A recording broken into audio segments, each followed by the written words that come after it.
бар экен, демек Кыргызстандын желегин дала ирет желдиртет деген ишеничтебиз. Азыркы жүк болсо эми бул Нурсултан Ирисбай уулу менен Камалдинов, Исламидин Камалдиновдун ортосунда кайрадан Өзбекстан жана Кыргызстан. Нурсултан Ирисбай уулу кызыл бурчтан чыккан, кара ак чолокшун менен жүргөн. Ал эми кызыл чолокшун кийип жүргөн ал Исламидин Камалдинов, өзбекстандык Ферганадан. Нурсултан Ирисбай болсо Ош облусунан.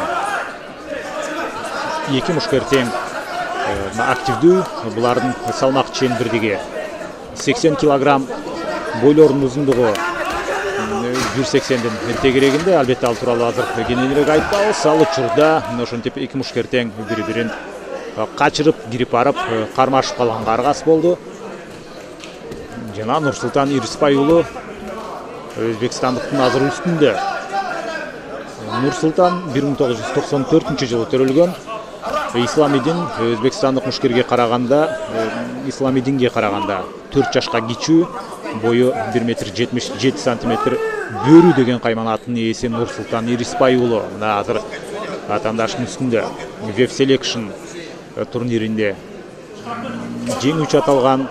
Греплинг боюнча Азиянын чемпиону, кулатуу эртаймаш боюнча дагы чемпион. Ушундай буга чейин карьерасында ийгиликтерге жетип жүргөн Нурсултан Ирисбай уулу буга чейин 7 ирет профессионалдык рингке чыгып, анын 7-өсүндө тең жеңүүчү аталган. Азырынча жеңилүү эмне экенин биле элек. Кылыч Кароновдун шакирти Нурсултан Ирисбай уулу азыр атаандаштын үстүндө мына ишенимдүү жүрүшкө чыгууга аракет жасап атат.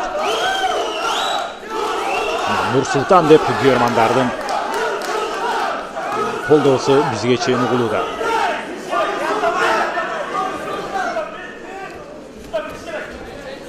Исламидин Камалдинов 4 жашка улуу, Нурсултанга караганда буга чейин 2 ирет жеңишке ээ болгон профессионалдар арасында жана 2 иреттен чыккан.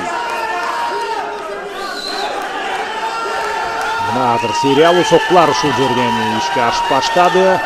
Таптакыр коргонууга мүмкүнчүлүк жок дегенде, бирок ары толгонуп, бери толгонуп атып, Исламидин Камалдинов бул ирет ийгиликтүү болуп кетти.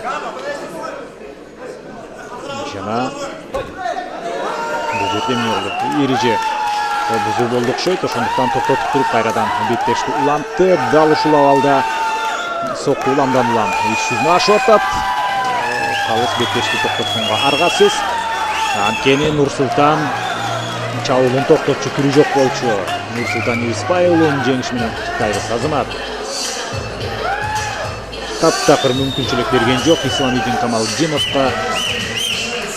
Башынан аягына чейин атаандаштын үстүнө чыгып алып, сокку узатып атып жеңишке ээ болду. Ал мезгилде Исламидин негедир калыс беттешти токтотуп койгонуна нараазычылыгын билдирип жаткандай. Бирок Нурсултан татыктуу жеңишке ээ болду. Калыс токтотпосо Исламидин Камалдиновдун ден соолугуна зыян келмек. Нурсултан Ирисбай уулу 2 минутта 43 секундада техникалык нокаут менен өзбекстандык мушкерди